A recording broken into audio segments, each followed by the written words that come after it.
పగిలే రాళ్ళని పునాది చేసి ఎదగాలని, తరిమే వాళ్ళని హితులుగా తలచి ముందుకెళ్ళాలని,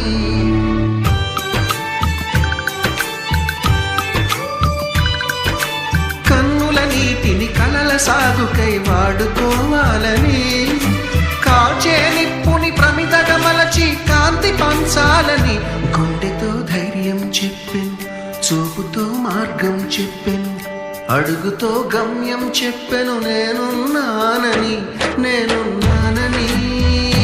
నీకేం కాదని, నిన్నటి రాతని మార్చేస్తానని.